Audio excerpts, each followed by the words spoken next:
Evangelho de Lucas, capítulo 24, versículos de 36 a 40.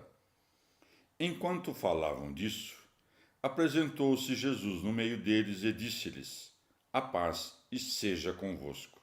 Mas eles, turbados e espantados, julgavam ver algum espírito. Jesus disse-lhes: Por que estáis turbados e que pensamentos são esses que vos sobem aos corações? Olhai para as minhas mãos e pés, porque sou eu mesmo.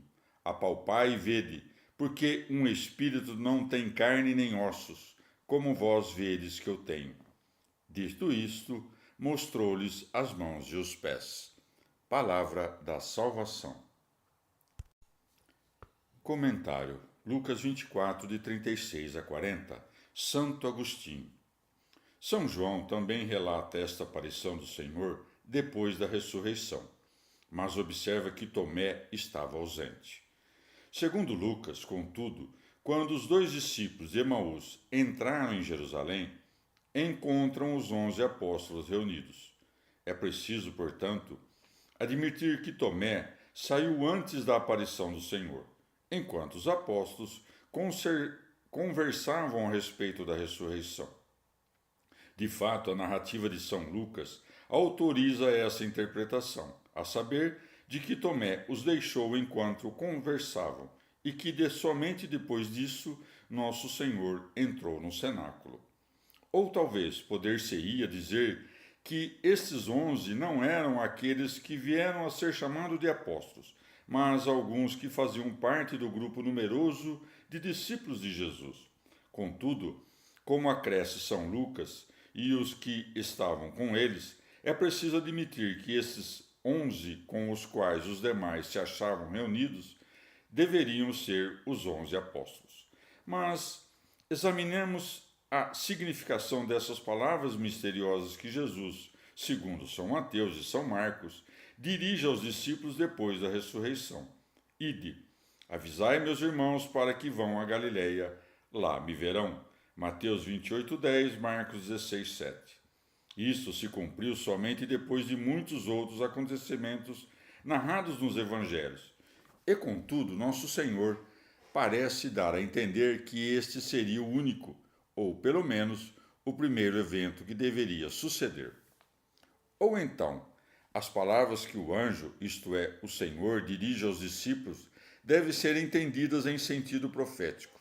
Neste caso, o aparecer na Galileia significa, segundo a significação desta palavra, transmigração, que os apóstolos deveriam deixar o povo de Israel e ir pregar o evangelho aos gentios.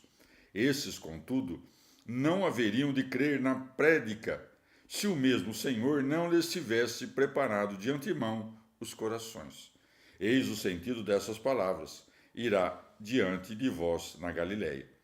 Se de outro lado interpretarmos Galileia no sentido de revelação, entendemos que nosso Senhor não mais se revelaria sob a forma de servo, mas no esplandecer próprio do Filho de Deus, igual ao Pai, como havia prometido aos eleitos. E esta revelação será para nós uma como que verdadeira Galileia, porque então o veremos tal como realmente é.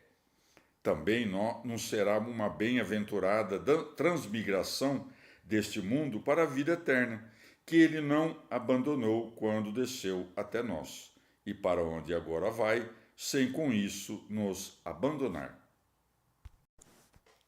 Comentário Lucas 24, de 36 a 40. São Cirilo.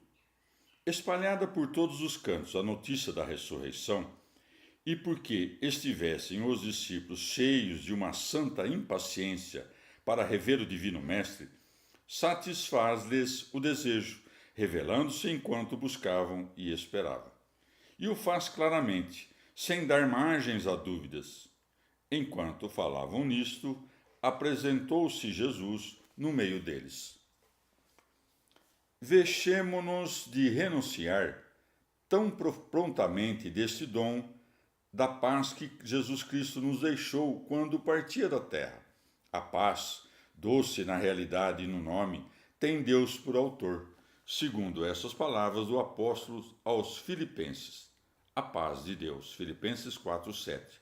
E ela é também o principal atributo de Deus, segundo essas outras. Deus da paz. 2 Coríntios 13:11. E Deus mesmo é a paz, porque Ele é a nossa paz. Efésios 2:14. A paz é um bem que todos louvam, mas que poucos sabem conservar. E por quê? Talvez seja a ambição de poder e riquezas, a inveja, o ódio ou o desprezar o próximo, ou qualquer outro vício desse tipo que leva o homem a ignorar Deus. De fato, o princípio e a fonte de toda a paz é o próprio Deus, que estabelece a união de todas as coisas e cujos atributos principais são a unidade de natureza e uma imutabilidade pacífica. Esta paz comunica-se aos anjos e às demais potências celestes que estão em paz com Deus e entre si.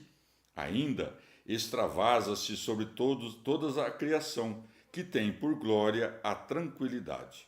Enfim, fica na nossa alma por meio do amor e da prática das virtudes, e no nosso corpo pela justa proporção que impera sobre os membros e pelo equilíbrio dos elementos dos quais é ele composto. A primeira dessas coisas constitui a beleza de nossos corpos, a outra, a saúde. A prova de que este que lhes aparecia era o mesmo que havia morrido na cruz e que fora depositado no sepulcro é que não podiam esconder-lhe o que estava oculto nos corações. Nosso Senhor, tencionando mostrar aos apóstolos que triunfou sobre a morte e que a natureza humana do Cristo está doravante livre da corrupção, mostra-lhes as mãos, os pés e as chagas abertas pelos cravos. Olhai para as minhas mãos e pés, porque sou eu mesmo. Evangelho de Lucas, capítulo 24, versículos de 41 a 44. Mas, não crendo eles ainda e estando fora de si com a alegria que sentiam, perguntou-lhes: Tendes aqui alguma coisa que se coma? Eles apresentaram-lhe uma posta de peixe assado. Tendo-os tomado, comeu-os à vista deles. Depois disse-lhes: Isto é o que eu vos dizia quando ainda estava convosco, que era necessário que se cumprisse tudo o que de mim está escrito na lei de Moisés, nos profetas e nos salmos. Palavra da salvação. Comentário Lucas 24, de 41 a 44. São Beda. A lhes demonstrar a veracidade da ressurreição, não somente quis que o tocassem, senão que consentiu comer com eles, para que vissem que era real e não um fantasma. Tendo-os tomado, comeu-os à vista deles. O ato de comer demonstra seu poder, e não que tenha alguma necessidade. Com efeito, a terra sedenta e o sol ardente não absorvem a água da mesma maneira. A terra o faz por necessidade, o sol por poder. Se comeu mesmo depois de ter ressuscitado, não o fez por necessidade de nutrir-se, nem para simbolizar que depois da ressurreição, objeto de nossas esperanças, ainda teremos necessidade de alimentos, mas para mostrar a natureza dos corpos redivivos. Em sentido figurado, o peixe assado representa os sofrimentos de Jesus Cristo. Ele consentiu viver oculto nas águas do gênero humano, deixou-se prender na rede da morte. Foi como que queimado pela tribulação quando da paixão, mas fez-se para nós favo de mel depois de ressuscitar. Este representa a dupla natureza de sua pessoa, porque o favo repousa sobre a cera, e o mel dentro desta representa a divindade na humanidade.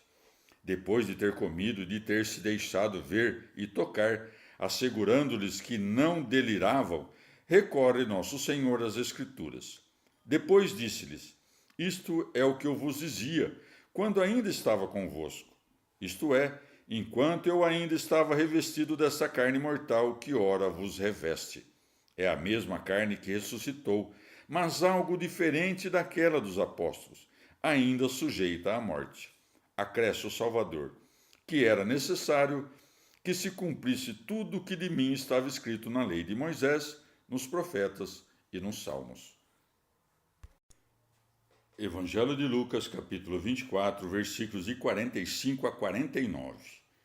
Então abriu-lhes o entendimento para compreender as Escrituras e disse-lhes: Assim está escrito, e assim era necessário que o Cristo padecesse e ressuscitasse dos mortos ao terceiro dia, e que em seu nome se pregasse a penitência e a remissão dos pecados a todas as nações, começando por Jerusalém. Vós sois as testemunhas dessas coisas. Eu vou mandar sobre vós o que o meu Pai prometeu. Entretanto, permanecei na cidade até que sejais revestidos da virtude do alto. Palavra da salvação. Comentário Lucas 24, de 45 a 49. São João Crisóstomo. Com isso também evitava que repreendessem os apóstolos como se estivessem a negligenciar seus concidadãos a ir se mostrar no estrangeiro. Ordenou, portanto, que as provas da ressurreição fossem entregues por primeiro a seus próprios algozes, e nesta mesma cidade onde se perpetrou esse ato profano. Quando os homens que o crucificaram passam a crer, está aí demonstrada a ressurreição.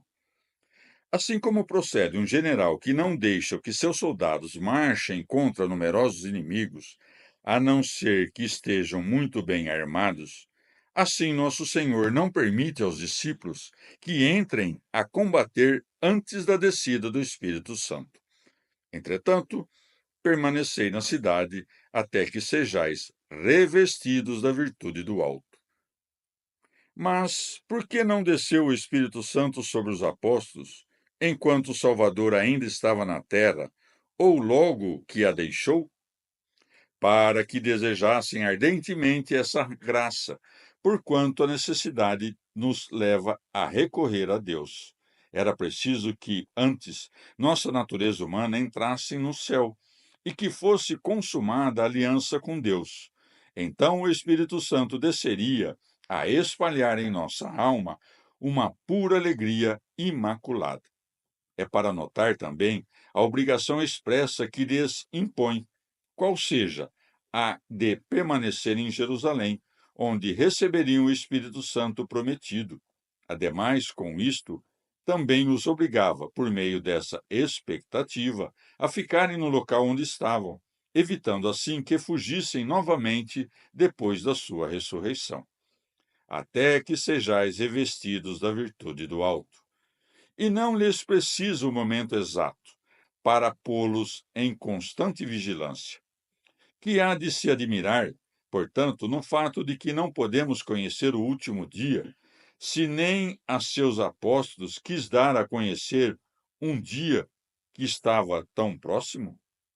Disse: Recebei o Espírito Santo, João 20, 22, para que se preparassem a recebê-lo. Ou fala no presente o que ainda estava para suceder.